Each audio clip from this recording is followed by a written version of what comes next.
Pronto, excelente, tá? Então iniciamos aqui a nossa gravação e aí iniciamos também a nossa aula, tá? Como vocês podem acompanhar lá no Moodle, né? Naquele pequeno vídeo de apresentação, eu sou o professor Davi Almeida, tá? Sou professor da UFESA há praticamente 8 anos, ou mais de 8 anos, né? Sou professor efetivo, tá? Hoje, atualmente, né? Estou no Departamento de Ciências Humanas, sou cientista social, filósofo e também sou pedagogo, né? De formação na graduação, né? Meu mestrado em filosofia, doutorado em educação e estou terminando um outro doutorado, agora na área da filosofia, também na Universidade Federal do Ceará, tá? Então, devo concluir esse doutorado esse ano, se Deus quiser, se tudo der certo, ok? Bem, gente, hoje, né, além de ser professor da UFESA e ministrar várias disciplinas nas áreas das ciências humanas, tanto no presencial quanto na educação à distância, e trabalho já na educação à distância há um bom tempo, né, além da educação presencial, tá? É, Sou também o coordenador, né, coordenador geral da UAB, na UFESA, atualmente, e o coordenador adjunto do Núcleo de Educação à Distância. Então, se tiverem também quaisquer problemas em relação, né, algumas questões relacionadas às disciplinas, podem também me procurar, porque aí a gente, dentro das nossas atribuições, a gente pode ajudar da melhor maneira possível, tá? Então, essa apresentação rápida, né, que também consta lá no vídeo de apresentação, é só para a gente se conhecer um pouco melhor.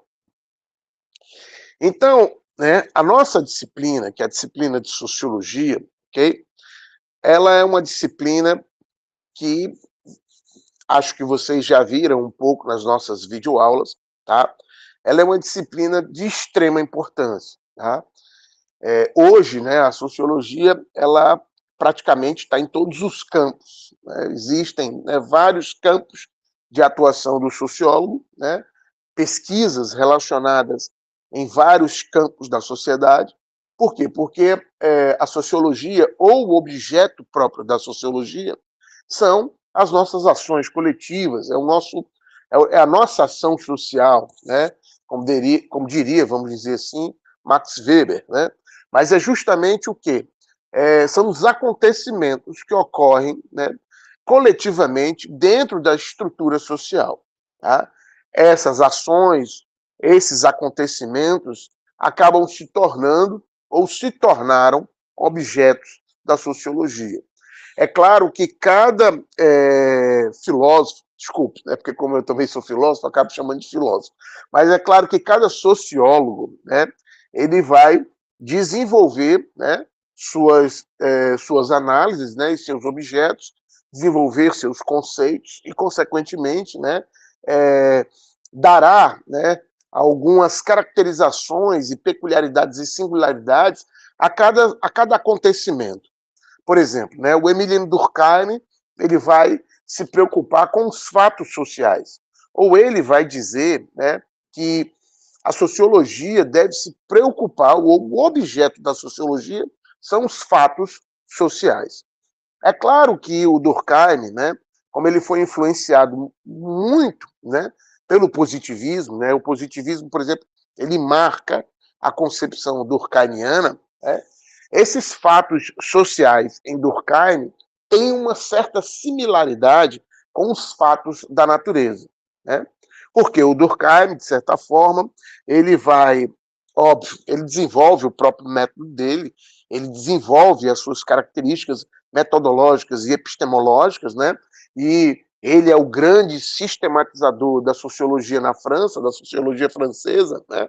Mas o Durkheim, né, ele, por exemplo, ele interpreta o fato social ou os fatos sociais como um físico ou um químico ou um biólogo interpreta os fatos da natureza, tá? Então existe uma influência muito grande, né, do pensamento durkheimiano, né, por causa do positivismo, né? E o positivismo na França teve, né, vamos dizer assim, uma participação grande no processo de construção e sistematização da sociologia. É claro que a sociologia não se reduz ou não se resume à França, tá?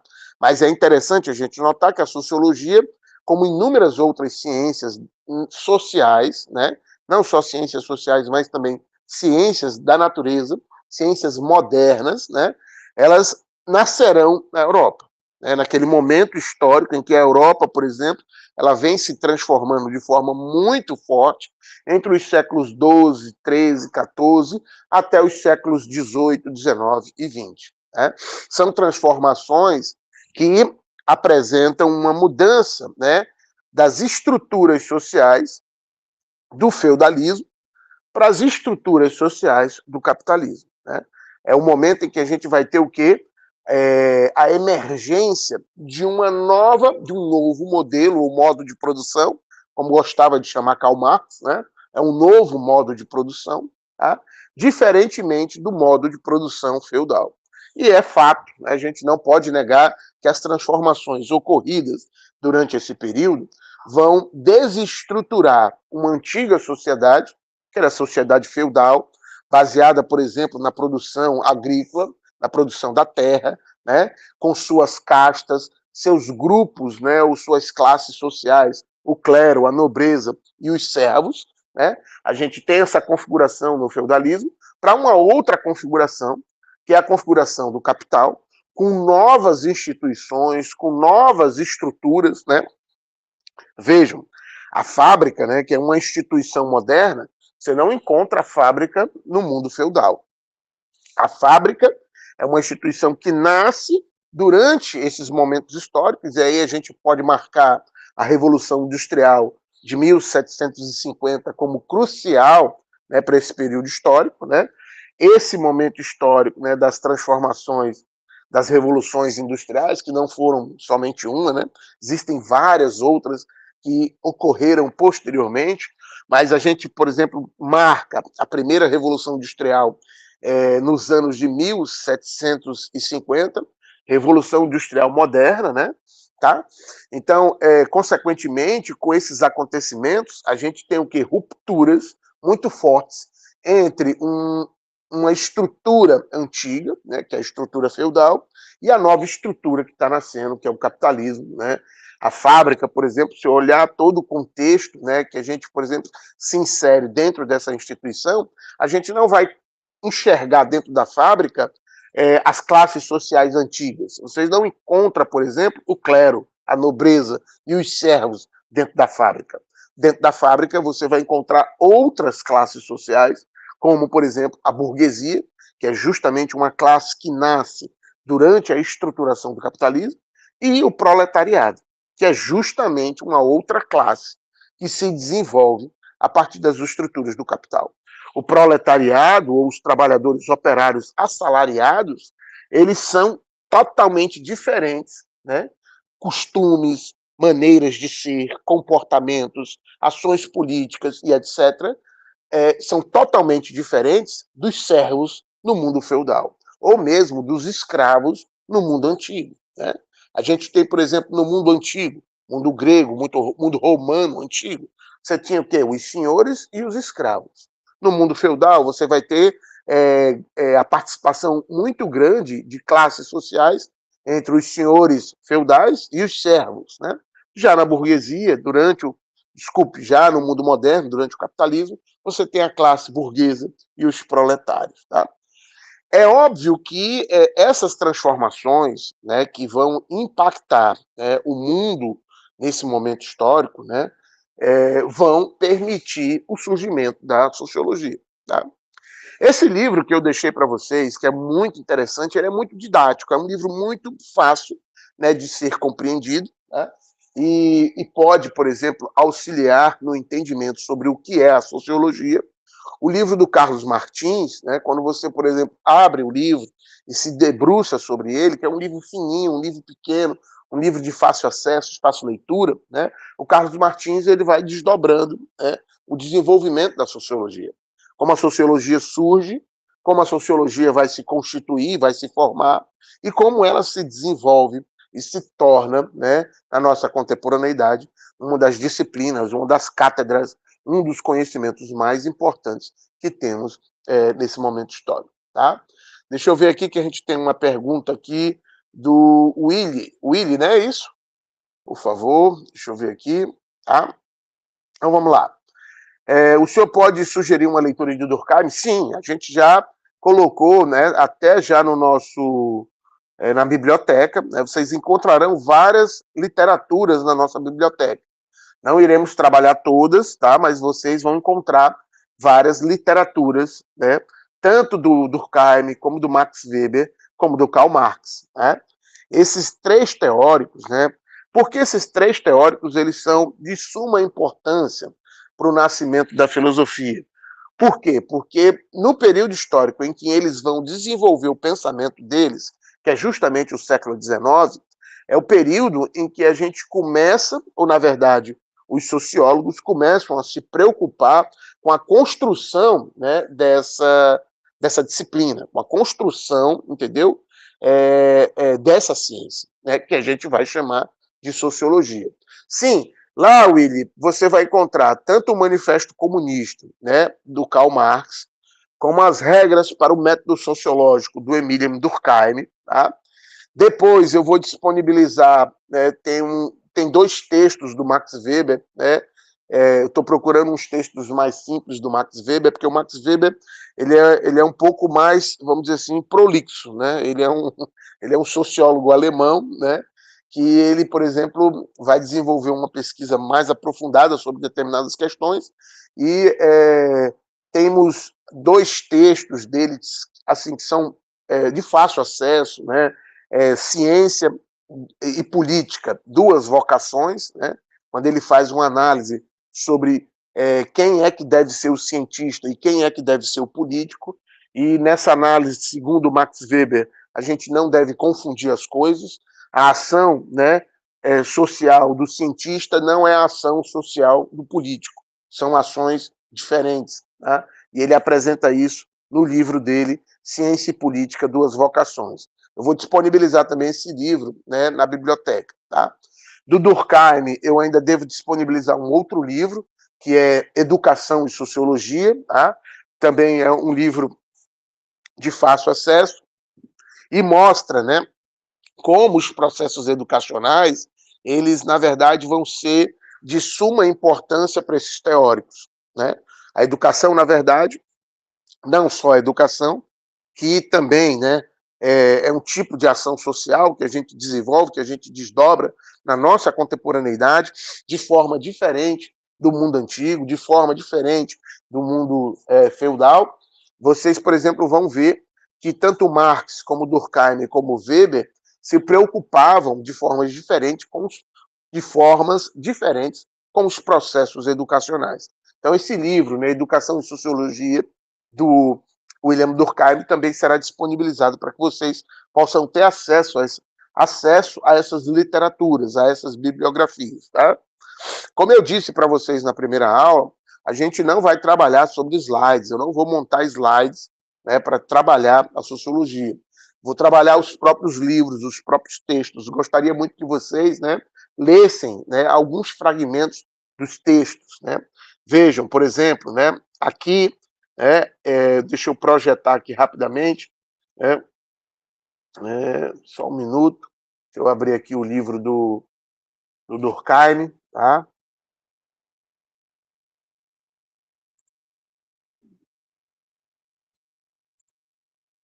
Peraí, que aí aqui, isso, é esse aqui mesmo, pronto. Então, deixa eu projetar aqui para vocês esse livro do Durkheim, tá? Focando na própria literatura e produção dos próprios autores, é de suma importância isso, tá ok? Nesse livro do Durkheim, vocês vão encontrar, por exemplo, no capítulo, esse primeiro capítulo, que é o capítulo 1, né? O que é o fato social, e aí vocês, por exemplo, já vão ter um vislumbre do próprio pensamento do autor sobre o objeto da sociologia, tá? A gente até trabalhou um pouco nesse capítulo na página, na videoaula 8, tá? Mas aqui vocês vão encontrar a definição clara do que é um fato social no final do capítulo, né, 1 do Durkheim, já na página 47, vocês encontram aqui, ó, As últimas frases, né, do autor. Né? Deixa eu até selecionar aqui. Ó. Pronto. Entendeu? Aqui vocês encontram a definição clara durkheimiana escrita pelo autor sobre o que é um fato social. Observe, fato social é toda maneira de fazer, fixado ou não, suscetível de exercer sobre o indivíduo uma coerção exterior. Né? Então, por exemplo, o fato social ele é coercitivo, ele é uma ação, segundo Durkheim, que imprime uma força sobre o indivíduo. E o indivíduo, né, ele sente essa força, ele se sente coagido a respeitar, por exemplo, as leis, a respeitar os costumes. Né? E o Durkheim vai dizer que isso ocorre por quê? Porque a sociedade vem primeiro que o indivíduo. Viu? Para Durkheim, aquela história, né, quem vem primeiro, o ovo ou a galinha, né, essa história clássica, né, ou essa pergunta clássica, quem vem primeiro, o ovo ou a galinha? Né? Se você perguntar para Durkheim, quem vem primeiro, a sociedade ou o indivíduo? Durkheim vai dizer a sociedade. É a sociedade que vem primeiro. Tá? E, num primeiro momento, observe, né, realmente, né, quando nascemos, quando a gente, por exemplo, chega a essa realidade, a esse mundo, toda a estrutura social está posta, toda a estrutura social está pronta. Tá? E se a gente, por exemplo, for fazer um estudo assim mais complexo sobre o desenvolvimento humano, a gente vai perceber o quê? Vai perceber que esse desenvolvimento humano ele só ocorre atrelado a essas estruturas sociais que já estão postas, que já foram construídas antes de nós. O humano, né, dentro dessa perspectiva, ele é o quê? Ele é um ser da aprendizagem, é um ser, entendeu? Para desenvolvimento de questões relacionadas ao processo de aprendizagem. O homem é um ser que aprende a se tornar ser humano. Tá? Então, isso é muito interessante, e Durkheim vai colocar essas questões. Né?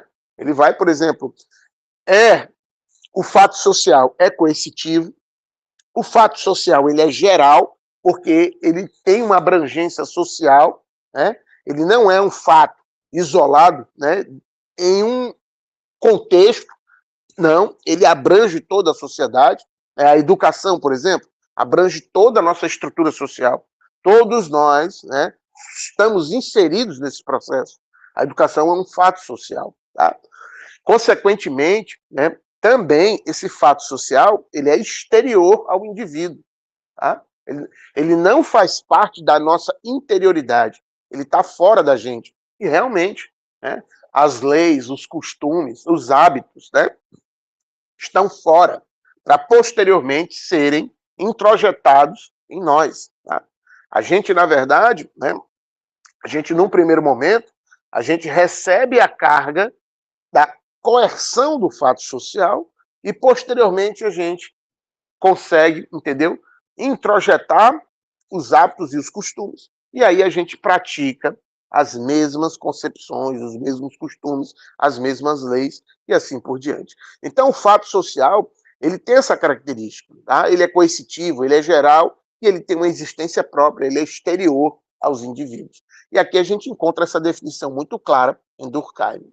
Nesse livro, né, para as regras do método sociológico, além de vocês encontrarem, né, toda essa definição sobre o que é um fato social, vocês vão encontrar também, né, o método sociológico, como Durkheim aborda o fato social, ou como o fato social ele pode, né, ser interpretado, como o fato social pode, entendeu? Ser pesquisado, analisado e outras questões mais, tá? Esse fato social para Durkheim é como se fosse uma coisa, né? Uma coisa, é como se fosse um fato da natureza, né? Ele interpreta, ele tem uma influência muito grande do positivismo. Outro livro que a gente deixa lá para vocês, né, e é interessante, é o livro do Karl Marx, entendeu? O Manifesto Comunista, que é um livro, na verdade, né, não chega a ser um livro, vamos dizer assim, metodológico ou epistemológico, né? Porque o Marx, né, diferentemente do Durkheim ou do Max Weber, o Marx ele não foi tão metódico como, né, o Durkheim, né, o francês Durkheim, ou mesmo o alemão Max Weber, né? O Marx, por exemplo, ele não vai desenvolver nenhum livro, né, vamos dizer assim, nenhum livro epistemológico. Ele não desenvolve nenhum livro epistemológico. Ele não vai desenvolver, por exemplo, nenhum livro metodológico, tá? Diferentemente do Durkheim, com o livro As Regras para o Método Sociológico, e, né, o próprio Max Weber, que vai ter inúmeros textos, inúmeros livros explicando as metodologias, explicando os métodos, né, que ele aplica, que ele desenvolve e outras questões mais. É óbvio que, na conjuntura do trabalho do Karl Marx, a gente percebe que o método que o Marx vai desenvolver é o método materialismo histórico dialético.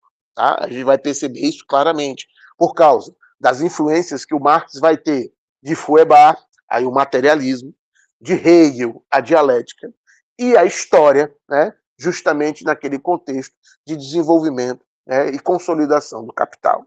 O interessante no livro do Marx é porque o Marx faz uma leitura crítica da sociedade capitalista. Enquanto que o Durkheim, por exemplo, tenta se conformar com a sociedade em que a gente se encontra, e essa conformação, segundo o Durkheim, perpassa justamente a gente compreender, né, as questões morais, né, e desenvolver as questões morais para resolver as crises sociais. O Karl Marx não interpreta a realidade dessa forma e percebe claramente o quê? Que existe dentro da sociedade uma luta entre as classes, uma luta, né, que consequentemente faz com que uma classe se sobreponha sobre a outra, e aí, consequentemente, existe uma classe dominante e uma classe que é dominada. Tá? E o Marx vai dizer isso já no começo do livro O Manifesto Comunista. Se a gente abrir aqui, por exemplo, lá na página, né, rapidamente mostrar para vocês, né, para que vocês se interessem por ler a obra do Karl Marx, que é uma obra muito interessante, é uma obra que faz com que a gente pense algumas questões e problematize algumas questões, tanto, né, quanto Durkheim e o próprio Max Weber. Observem no primeiro capítulo, no primeiro tomo, né, do Manifesto Comunista, em que ele apresenta, né, as duas classes, a burguesia e o proletariado, e logo no primeiro, né, no primeiro parágrafo, né, deixa eu só marcar aqui para vocês, no primeiro parágrafo da obra, a gente já encontra uma definição clara do pensamento do Karl Marx sobre essas lutas de classe, porque ele vai afirmar a história de todas as sociedades até hoje existentes é a história das lutas de classe. E observem que Karl Marx, se a gente for olhar a história, se a gente for olhar os acontecimentos históricos, realmente essa luta, ela atravessa a realidade histórica das sociedades do mundo antigo, do mundo feudal, do mundo moderno e do mundo contemporâneo. Então, Marx, ele percebe isso. Né? Então, ele tem grandes livros, grandes textos, né? A ideologia alemã, o Capital, né? Livros como, por exemplo, A Miséria da Filosofia, A Questão Judaica, A Sagrada Família, né? As Lutas de Classe na França. Né? São livros que o Marx, né, analisa esses processos históricos, esses processos, né, dentro de uma visão dialética e dentro de uma concepção materialista, porque o Marx vai perceber, né, claramente que, né, as relações econômicas elas têm um impacto muito grande nas nossas relações sociais, nas nossas ações sociais. Né? E aí o Marx, óbvio, existem muitas críticas. Crítica é o que não falta, né? Tanto ao Marx como ao Durkheim ou ao Max Weber. Né? Todos eles, né, de certa forma, receberão críticas. Né? Mas a obra desses grandes ou desses três teóricos é de suma importância para que a gente compreenda o que é a sociologia, ou como a sociologia se construiu e como a sociologia, de certa forma, né, vai se desenvolver. Ok? Alguma questão, gente, inicialmente? Alguma pergunta? Deixa eu ver aqui, tá? Rapidamente. Então, vamos lá. Isso, não só no mundo ocidental, porque o que acontece? Primeiramente, a gente tem todo esse desenvolvimento e essa estrutura, né, se desenvolvendo na Europa, no mundo ocidental. Depois, ela vai, entendeu, passando e se desenvolve e afeta outras sociedades. Claro que existem diferenças e peculiaridades, tá? Por exemplo, o mundo asteca, o mundo maia, o mundo indiano, chinês, persa, mesopotâmio, os incas, né, que são grandes civilizações antigas, né, e que, de certa forma, essas próprias civilizações, depois elas se encontram, né, com a civilização ocidental, propriamente dito. Quando a gente chama de civilização ocidental, gente, tá, é bom a gente frisar que a gente está tratando de um determinado recorte histórico desse mundo ocidental. Tá? Não é propriamente o mundo grego, não é propriamente o mundo romano. É claro que o mundo grego, greco-romano, ele tem uma influência muito grande sobre o mundo ocidental. Né? Se a gente pegar, por exemplo, a filosofia, que nasce na Grécia, essa mesma filosofia vai ter um impacto muito grande sobre a sociologia, sim, terá um impacto muito grande sobre a sociologia, mas a gente tem que frisar que existem o quê? Peculiaridades, singularidades e diferenças, muitas vezes, o quê? Abruptas, tá? Existem diferenças, muitas vezes, abruptas. É claro que o que nós temos, né, sobre as classes sociais, né, como o Willi colocou, vai sim estar presente nesses grandes impérios do mundo antigo e chegando até a nossa modernidade, até o nosso mundo contemporâneo ocidental. Né? E é muito interessante, né? O que o pensamento do Marx ele mostra é que, por exemplo, quando a história, e quando a gente fala de história, é bom também a gente fazer uma localização temporal, a gente está falando o quê? A gente não está falando do mundo pré-histórico, entendeu? A gente está falando desse mundo em que a escrita, por exemplo, a linguagem escrita já está presente, né, na realidade desses povos, né? Todos esses povos, né, que o Willi colocou aqui, e tem outros, muitos outros, como, por exemplo, os egípcios, os hebreus e por aí vai, tá? Esses povos fazem parte do mundo antigo, em que, num determinado momento histórico, eles vão desenvolver a linguagem escrita, e aí a gente tem toda essa configuração, né, ou seja, das classes sociais surgindo. Né? Essa configuração ela está muito ligada a esses momentos históricos, por exemplo, que a gente pode até citar aqui a Revolução da Agricultura, que aconteceu aproximadamente há 10 mil ou 15 mil anos atrás. Tá? Então, esses fatos, né, que é o fato em que o Marx interpreta essa história como uma história de luta de classes, está relacionada a essa perspectiva histórica. Tá? É algo em torno de 20 mil anos atrás para cá. Tá?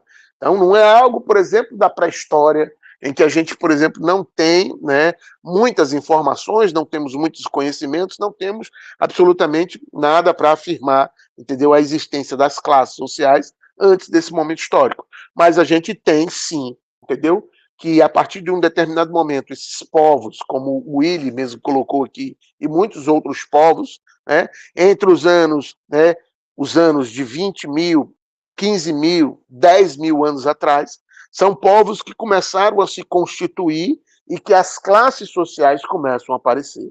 A revolução da agricultura está ligada, por exemplo, de forma muito forte ao processo da escravidão. A escravatura antiga, o modo de escravidão dos mundos antigos, entendeu? Então, é muito semelhante em vários povos. Né? Em vários povos, tanto povos da Mesoamérica, né, como o Willi colocou aqui, como os povos antigos, né, como os egípcios, mesopotâmios, assírios, né, os caldeus e tantos outros. Ok? Tá? Isso, os maias e os astecas não foram contemporâneos aos gregos, entendeu? Isso aí também é interessante, é bom colocar. Tá? O Império Maia e o Império Asteca é um império de 1000 anos para cá. Tá? Ele, na verdade, ele se constitui a partir de uns 1000 anos, né, para cá. Então, já é na nossa era cristã. E é claro que o mundo ocidental não conhecia, né, nem o Império Maia, nem o Império Asteca, nem o Império Inca, e os impérios, esses impérios só serão conhecidos, e a gente ainda não pode, né, porque alguns historiadores discordam dessa ideia de império, né, discordam, existe uma discussão, né, nem todos concordam que o mundo asteca, o mundo inca ou o mundo maia pudessem ser chamados de império, né, porque ainda não tinham todas as configurações, ou não tinham se desenvolvido a tal ponto, né, de a gente chamar de império, como os egípcios, como os babilônicos, ou mesmo como os romanos, posteriormente. Mas a gente sabe, né, que tanto no mundo maia quanto no mundo asteca, né, e isso já na nossa era cristã, antes dos europeus, antes dos espanhóis e dos portugueses chegarem aqui na América, quando os espanhóis chegam aqui na América Central, ali na região do México, ali na região da Península do Yucatán, os espanhóis vão notar uma coisa muito interessante: os maias e os astecas, eles tinham escravos. Entendeu? Então, eles já usavam, né, essa forma de relação social. Tá? Então, eles possuíam já escravos. Tanto é que quando os espanhóis chegam e escravizam os astecas e escravizam os maias, né, as questões de mudança de relação de dominação, ela ocorre simplesmente na perspectiva em que a dominação deixa de ser asteca sobre outros povos e passa a ser espanhola sobre outros povos mesoamericanos, tá? Mas os astecas, eles já oprimiam outros povos mesoamericanos naquele momento histórico, né, que é justamente o século XV, que é um momento histórico das grandes navegações, é o momento histórico em que Cristóvão Colombo atravessa o Oceano Atlântico, é o ano de 1492 em diante, tá? E aí é nesse momento histórico que a gente tem o encontro, né, entre os europeus e as civilizações mesoamericanas, ok? Então, é nessa perspectiva, né, que o Durkheim, que o Karl Marx vai analisar essa luta de classes, que o Karl Marx vai estruturar o pensamento dele em relação a essa perspectiva da luta de classes. E isso é muito interessante, né? Já o Max Weber, né, ele vai desenvolver uma outra perspectiva, né? E talvez a preocupação maior do Max Weber é com os processos de racionalização, tá? É claro que, como vocês podem observar no livro O que é Sociologia, né, o livro O que é Sociologia, no primeiro capítulo, ele faz, né, um amparado histórico, ele traz, né, uma perspectiva histórica para a gente entender o surgimento da sociologia. Ele localiza ali a Revolução Industrial, localiza a Revolução Francesa, mas ele localiza também, né, a Revolução Científica do século XVI, que é de suma importância para o mundo ocidental e para as transformações que vão, de certa forma, culminar na emergência e consolidação do capitalismo. Né? A gente não pode esquecer que a Revolução Científica do século XVI, que leva em consideração o pensamento de Galileu Galilei, Johannes Kepler, Isaac Newton, Francis Bacon, René Descartes, né, e grandes, né, Nicolau Copérnico e tantos grandes outros pensadores, essa revolução científica, ela vai impactar o pensamento da sociologia. E a racionalização, ou os processos de racionalização, serão de suma importância para o desenvolvimento do capital. Porque Max Weber vai dizer que o capital se desenvolve justamente com essa estrutura, né? O Weber, ele vai estudar as ações sociais, né? Ele vai se preocupar com as ações sociais. E a ação social que o Weber mais se preocupa é justamente com a ação social racional, entendeu? Com um determinado fim. Tá? É essa ação social que o Weber vai caracterizar como de suma importância para o desenvolvimento do capital. Porque o capital, ele trabalha, ou ele está estruturado sobre esse tipo de ação social. Tá? É claro que o Max Weber vai identificar 4 tipos de ações sociais. Tá? Ação social tradicional, ação social emotiva, né? Ação social de valores com determinado fim e a ação social racional com um determinado fim, né? Almejando um determinado fim. Essas 4 ações sociais, o Weber, né, identifica, ele chama isso de tipos ideais. O Weber vai desenvolver uma metodologia diferente da metodologia de Karl Marx, diferente da metodologia de Durkheim, tá? E esses tipos ideais, né, que o Weber, por exemplo, ele constrói na sociedade, ou ele identifica na sociedade, permite com que ele analise, né, as ações sociais e verifiquem como essas ações elas são de suma importância para o desenvolvimento social. Tá? Tanto é que uma das obras clássicas do Max Weber é a Ética Protestante e o Espírito do Capitalismo, tá? Em que ele faz uma análise entre a ação social da ética protestante e relaciona com o desenvolvimento do espírito do capital, que permitiu o capital se tornar e se configurar no que a gente percebe claramente na nossa realidade e nos dias de hoje. O capital, realmente, e a gente percebe isso claramente, o capitalismo, ele se desenvolve dentro dessa estrutura das racionalizações, ele emprega essa estrutura das racionalizações para desenvolver, né, e, consequentemente, o quê? Revolucionar, né, o modo de produção, o seu modo de produção. Como o próprio Marx, e a gente vai ver isso, ouviu isso, ou vocês podem ver isso claramente no livro, né, que o Marx, por exemplo, apresenta já no Manifesto Comunista, né, vocês observem, né, no Manifesto Comunista, o próprio Marx já vai dizer, entendeu, que a, a burguesia, e não só a burguesia, o próprio capitalismo, ele é o quê? Ele é uma estrutura organizacional social de revoluções, de grandes revoluções. Ele produz revolução constantemente. E observem, desde a Revolução Industrial de 1750, o mundo continua o quê? Passando por inúmeras revoluções. Inúmeras revoluções.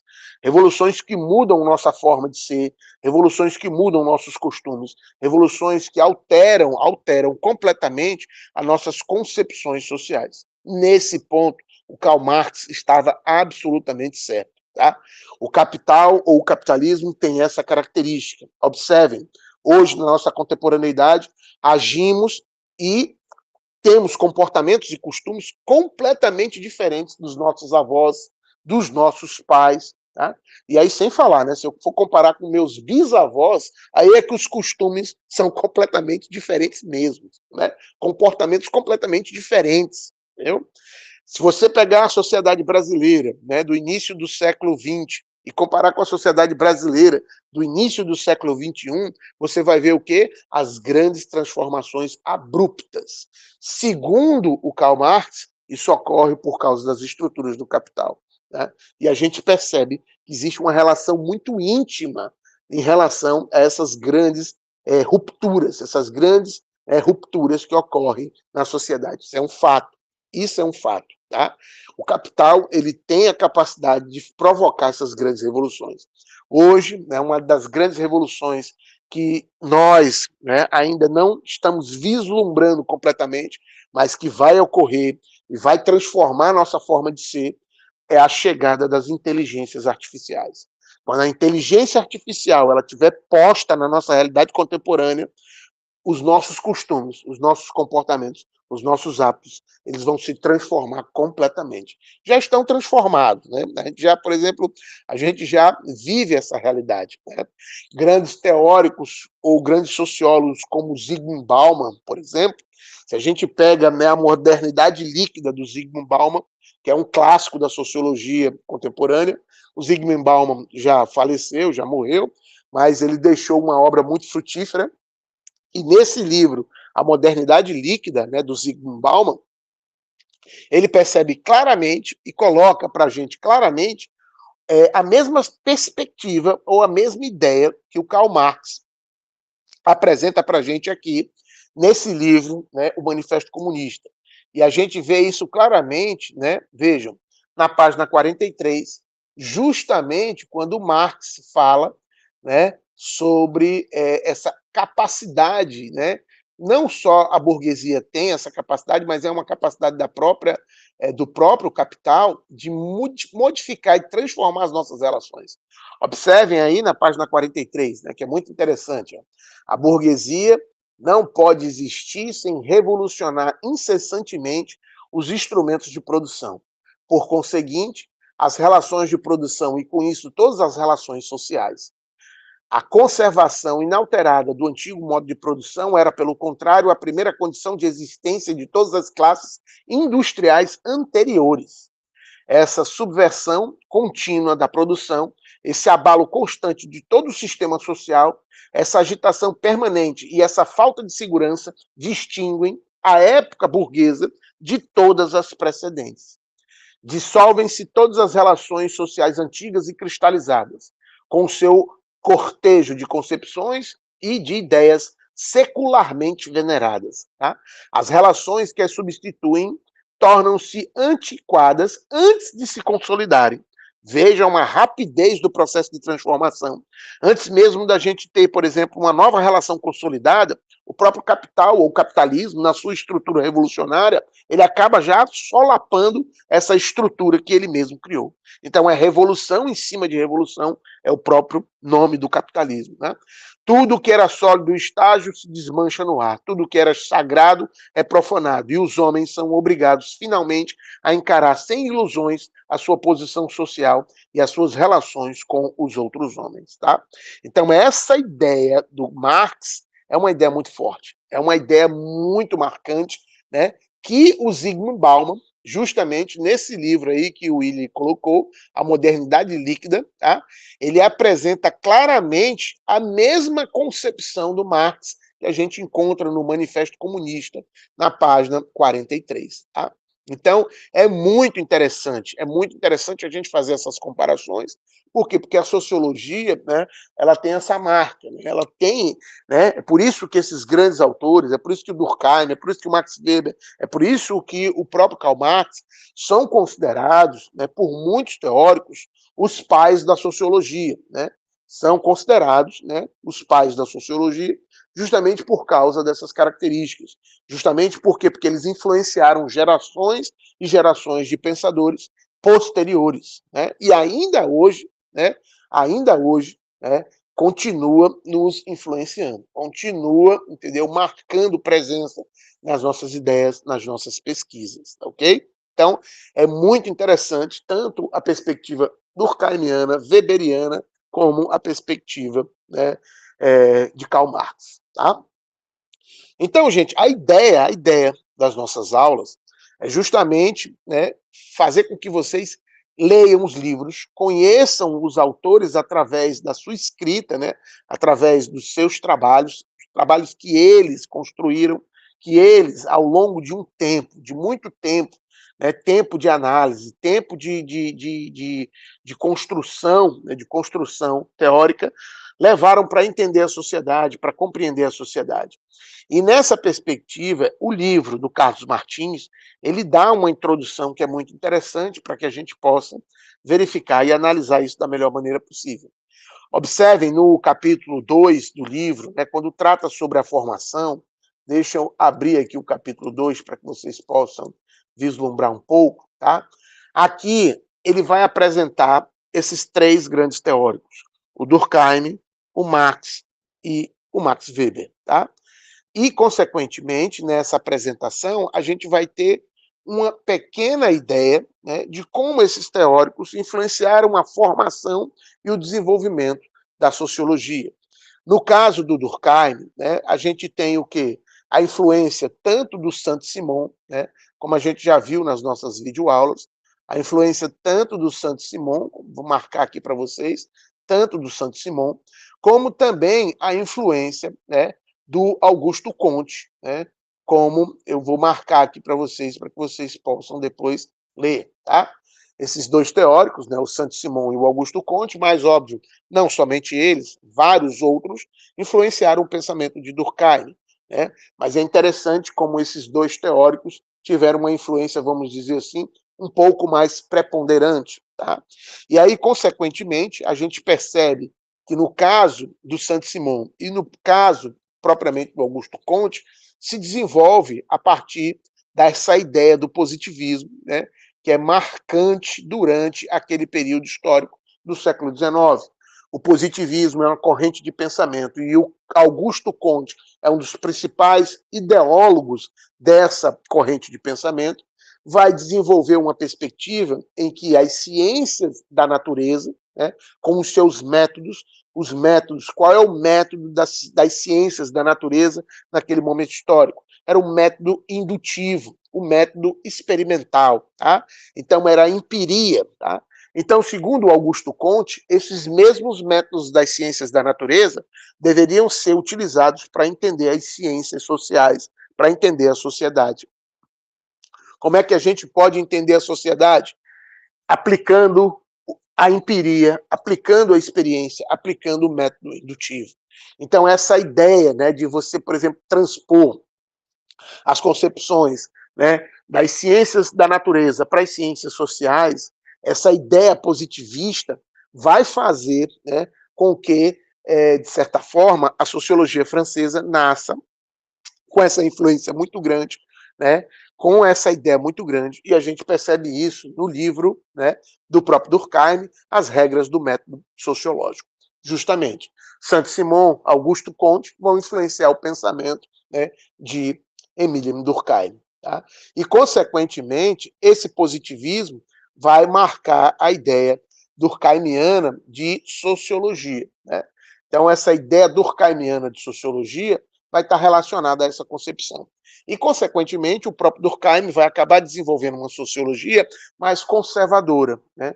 Num primeiro momento, essa sociologia francesa, óbvio que depois existem inúmeras críticas, né, sobre essa sociologia, mas a sociologia francesa com Durkheim é uma sociologia na tentativa de resolver os problemas sociais, resolver as crises e, consequentemente, diminuir os processos ou os ímpetos revolucionários. Porque o Augusto Comte, na verdade, ele vai ser muito marcado pela Revolução Francesa. E aí ele percebia na Revolução Francesa a dissolução da sociedade. Tá? Para resolver esse problema, segundo o Augusto Comte, a gente tinha que desenvolver e aplicar as mesmas concepções que a gente vinha, né, que ele via, na verdade, né, na Inglaterra industrial, aquele momento histórico da Inglaterra como potência se desenvolvendo e produzindo cada vez mais. Então, Augusto Comte acreditava que esse progresso, né, produzido pelo maquinário industrial poderia resolver os nossos problemas sociais. O Emile Durkheim acaba comprando essa ideia, vamos dizer assim, e desenvolve uma perspectiva, né, com base nesse positivismo, com base nessa concepção, tentando justamente, né, resolver os problemas das anomias sociais. Tá? E aí vocês encontram isso basicamente no texto ou nessa configuração dessas páginas no capítulo 2 do Carlos Martins. Então, solicito, né, peço para que vocês leiam, para que a gente possa, posteriormente, né, trabalhar melhor essas concepções, tá ok? Já o Karl Marx, né, e aí o livro também vai se debruçar sobre o Karl Marx, deixa eu só fazer uma pequena leitura aqui desse trecho aqui do Carlos Martins, para que vocês possam ter uma ideia, entendeu?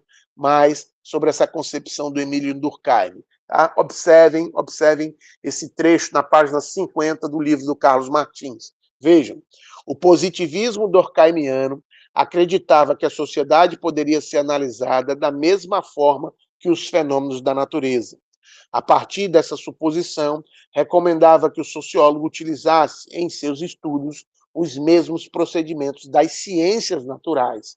Costumava afirmar que, durante as suas investigações, o sociólogo precisava se encontrar em um estado de espírito semelhante ao dos físicos e dos químicos. Aonde você encontra isso nas palavras do Durkheim, justamente no livro, né, As Regras do Método Sociológico. É nesse livro, As Regras do Método Sociológico, que o Durkheim apresenta essa concepção que o Carlos Martins está colocando aqui no livro dele, ok? Diferentemente do Durkheim, é o Karl Marx, tá? Então, o Marx, né, a concepção de Marx, é uma concepção muito mais crítica, né? Influenciado pelo posicionamento do Feuerbach, do próprio Hegel e de outros teóricos, né, daquela época. O próprio Saint-Simon também vai influenciar o pensamento do Marx, né? Mas a gente percebe claramente que essa concepção do Marx é uma concepção diferenciada. Leiam aqui, né, na página 52. Vamos ler esse fragmento aqui rapidamente, para que vocês possam compreender um pouco melhor dessa concepção marxista. Vejam, a formação teórica do socialismo marxista constituiu uma complexa operação intelectual na qual são assimiladas de maneira crítica as três principais correntes do pensamento europeu do século XIX, né, do século passado, não é tão passado, porque isso foi no século XIX, não foi no século XX, tá? Ou seja, o socialismo crítico, a dialética e, consequentemente, a economia política. Né? Para maiores informações, aí o livro do Carlos Martins é interessante, porque ele vai dando dicas de leituras bibliográficas, tá? Para que vocês possam acompanhar e entender o pensamento, né, do autor, ou melhorar esse entendimento, tá? Vejam, né? Então, aqui nesse outro fragmento, né, muito interessante, né, o socialismo pré-marxista, também denominado de socialismo utópico, constituía, portanto, uma clara reação à nova realidade implantada pelo capitalismo, principalmente quanto às suas relações de exploração. Marx e Engels, ao tomarem conta da literatura, né, tomarem contato, desculpe, com a literatura socialista da época, assimilaram as brilhantes ideias de seus antecessores. No entanto, não deixaram de elaborar algumas críticas a este socialismo, a fim de dar-lhes maior consistência teórica e efetividade prática, né? Os grandes pensadores desse socialismo utópico que vão influenciar o Marx, a gente encontra aqui justamente, também no livro aqui do Carlos Martins, é justamente, vejam, o Saint-Simon, o George Owen e o Fourier, né? São considerados socialistas utópicos, né?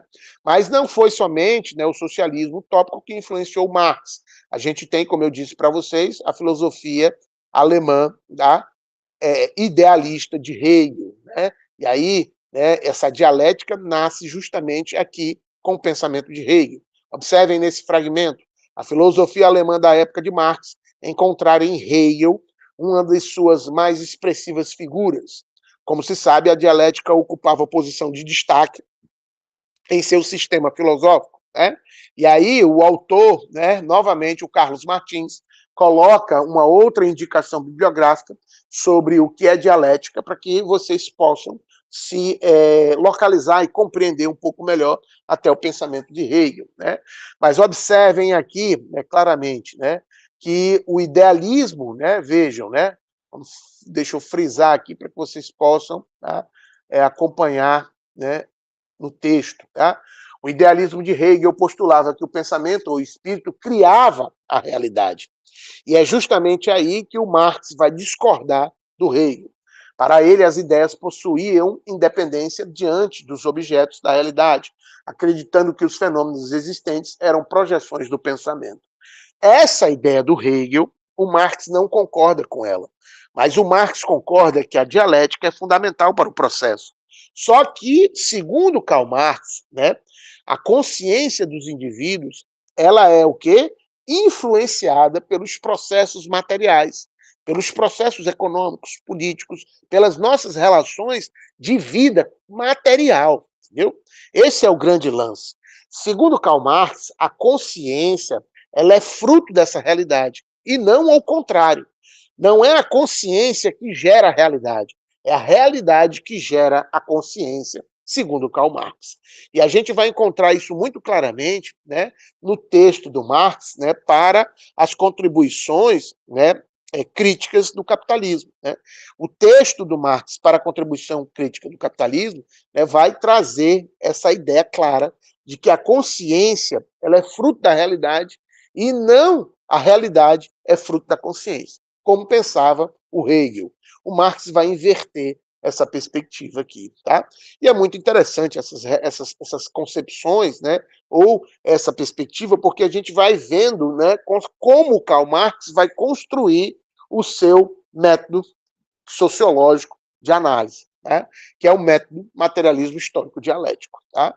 E aí um outro campo, né, de influências do marxismo é a própria economia política, como a gente percebe aqui nesse outro fragmento. Essa economia política, ela começa a ser construída no capitalismo com o Adam Smith. O Adam Smith, quando publica o seu clássico livro A Riqueza das Nações, de 1776, né, mesmo ano da independência dos Estados Unidos da América, é o ano de publicação do livro do Adam Smith. Adam Smith é conhecido como o pai da economia moderna, é o pai, né, dessa economia que vai analisar o capital. Então, esses autores também vão influenciar o pensamento de Karl Marx. Tá? Então, a partir do momento em que constataram seriam os fatos econômicos, a base sobre a qual se apoiavam os outros níveis da realidade, como a religião, a arte, a política, e que a análise da base econômica da sociedade deveria ser orientada pela economia política, é que ocorre o encontro, né, deles, ou seja, tanto do Karl Marx como do Friedrich Engels, né, com os economistas da escola clássica, como Adam Smith e David Ricardo, tá? Como vocês encontram aqui nesse fragmento do livro do Carlos Martins, tá? E é muito interessante, né, porque, como eu disse para vocês, né, o Karl Marx vai ter essa influência desses grandes teóricos, né, do socialismo utópico, da dialética de Hegel e da economia política de David Ricardo e Adam Smith, mas o Marx ele não deixa de criticar esses autores, ele continua criticando esses autores, ele continua, por exemplo, fazendo uma análise diferenciada e própria, né, dele sobre esses autores, ou sobre o pensamento desses autores, né? É o que o Marx faz dentro dessa perspectiva, dentro dessa construção, entendeu? Desse socialismo crítico que vai influenciar o desenvolvimento da própria sociologia, tá? A sociologia, na verdade, se desenvolve dentro dessa perspectiva, e aqui a gente vê, nesse fragmento da página 58, como Marx pensa essa questão, ou como essa sociologia crítica vai influenciar a sociologia. E aí, vejam, a função da sociologia nessa perspectiva não era a de solucionar os problemas sociais, como pensava Durkheim, com o propósito de reestabelecer o funcionamento da sociedade, como pensavam os positivistas ou o próprio Durkheim. Longe disso, ela deveria contribuir para a realização de mudanças radicais na sociedade, né? Sem dúvida, foi o socialismo, principalmente o marxismo, né? E aí a gente continua aqui na página 59, principalmente o marxismo, que despertou a vocação crítica da sociologia, unindo explicação e alteração da sociedade e ligando-as aos movimentos de transformação da ordem existente, tá? Observem, né, e continuando aqui, né, nessa perspectiva dessa leitura crítica que o Marx vai desenvolver na página 59, ao contrário do positivismo, que procurou elaborar uma ciência social supostamente neutra e imparcial, Karl Marx e vários de seus seguidores deixam claro a íntima relação entre o conhecimento por eles produzido e os interesses da classe revolucionária existente na sociedade capitalista, o proletariado.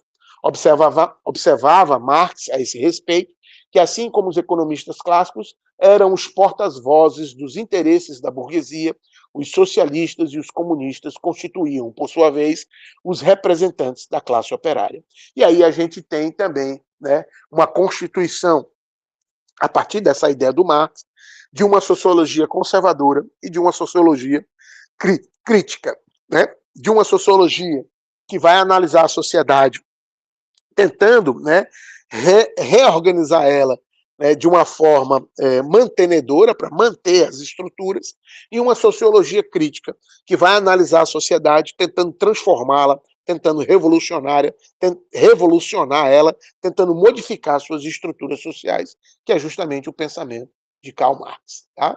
E é muito interessante isso, né? Muito interessante a gente vislumbrar essas concepções aqui, entendeu? Nos capítulos, né, do livro do Carlos Martins. Óbvio, não esqueçam, né, leiam o livro do Carlos Martins, mas leiam também, entendeu? A obra do autor, né? A obra do autor, tá? Então, quando eu coloco, por exemplo, o Carlos Martins, que é um comentador, eu coloco para vocês também a obra do autor, que é de suma importância, né? Porque a obra do autor, ela demonstra, né, que o Carlos Martins está seguindo o pensamento do autor, para que vocês possam fazer a crítica e analisar, né, a construção da sociologia, analisar o pensamento, né, da própria construção do pensamento sociológico. Já no caso do Max Weber, né, a gente vai encontrar isso a partir da página 61, né? E aqui vocês vão encontrar, já aqui no início, né, a concepção weberiana que o Carlos Martins apresenta, né? A intenção de conferir à sociologia uma reputação, né? A intenção de conferir à sociologia uma reputação científica encontra na figura de Max Weber um marco de referência.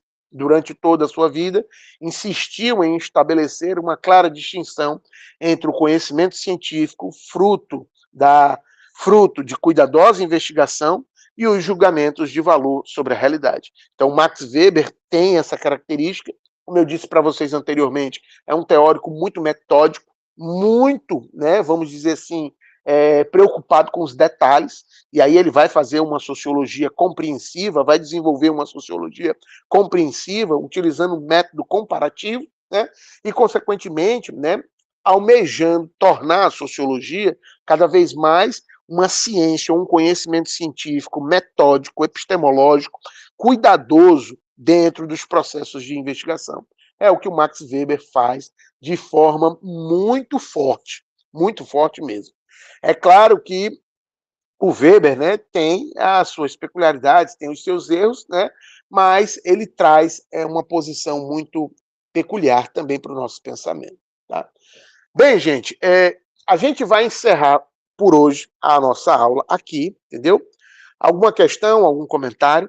E aí a gente marca uma outra aula síncrona. É claro que essa aula, né, que eu acabei de apresentar para vocês, ela vai lá, entendeu, para o Moodle, eu vou carregar ela no Moodle, tá? Posteriormente, a gente vai marcar um próximo encontro síncrono, tá? E como esse semestre de férias é um semestre curto, tá? A nossa prova vai estar agendada para o próximo sábado, a nossa primeira prova. Então, eu vou colocar no Moodle, né, o agendamento da prova, vou deixar já para vocês lá, tá? A princípio, essa prova vai se debruçar sobre essas questões que a gente está trabalhando inicialmente sobre o pensamento da sociologia, a apresentação desses grandes teóricos, né, tanto Marx como Weber, como o Emílio Durkheim, né? E aí o livro, ou os dois livros principais, é o livro do Carlos Martins e o livro da Quintaneiro, Um Toque de Clássicos, que eu vou disponibilizar hoje para vocês já na biblioteca. Esses dois livros serão a base da nossa primeira prova, uma prova de 10 questões, uma prova de múltipla escolha, marque verdadeiro ou falso, escolha a afirmativa correta. Então, serão 10 questões, né, dentro dessa perspectiva, né, para a gente entender um pouco, né, e avaliar, né, como vocês entendem essa disciplina ou a estruturação da sociologia. Beleza? Então, agradeço aí a participação de todos, obrigado mais uma vez, entendeu? Nesse sábado pela manhã, né? E aí, né, a gente retorna, né? Temos as nossas videoaulas, mas aí também a gente retorna posteriormente, ok? Num próximo encontro síncrono, tá? Eu vou ver uma data, né, mais apropriada antes da prova para a gente ter esse encontro. Mas a prova fica agendada, né, para sábado. Diga, William, meu querido. Olá, professor, como vai? Opa! Que bom assistir essa aula. Só para me apresentar aqui, parece que mais ninguém veio.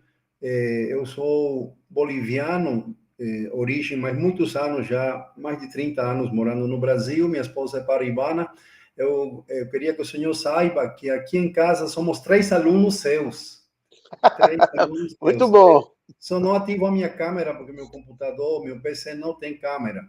Então, a minha esposa também faz parte, nosso filho, que tem 20 anos, vai completar 21 anos. Nós somos alunos do Polo de Serra de São Bento, somos alunos pioneiros do Polo, computação, e eu vim ao Brasil através de um convênio cultural.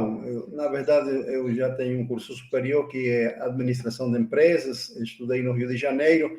Eu tenho atualmente 55 anos, vou completar 56, mas na época de juventude eu não prestava atenção, né, na questão da sociologia. Gosto muito de história, mas eu confesso para o senhor que a sociologia é assim algo que estava faltando dentro do meu conhecimento, e muito. Estou gostando demais das leituras. A sua explanação é extraordinária, muito boa, vou continuar lendo e com certeza vamos seguir esse caminho de construção, tá bom? Então, aqui somos 3, o nome do meu filho é Máximo, a minha esposa se chama Clara, então somos 3 alunos aqui da sua matéria nessa época de férias, tá bom, professor? Forte abraço e mais uma vez meus agradecimentos. Ok, meu querido, muito obrigado você também, entendeu? Sua família, né? E é muito legal estudar junto, né? Com os parentes, é muito tranquilo, entendeu? Faz com que a gente, por exemplo, cresça e abra mais a mente dentro de um processo crítico e reflexivo, tá? Então, gente, eu agradeço a todos, né, por essa participação, né, por esse momento, né, e a gente se encontra posteriormente, viu? William, muito obrigado, entendeu? Tinha um outro colega, o Renan também estava com a gente, mas eu acho que ele saiu. Mas aí a gente volta, né, num próximo momento, mais as aulas síncronas, né, que a gente vai colocando lá no Moodle. E a nossa prova fica para o sábado. Valeu, gente, muito obrigado, um ótimo final de semana a todos. Um abraço. Valeu.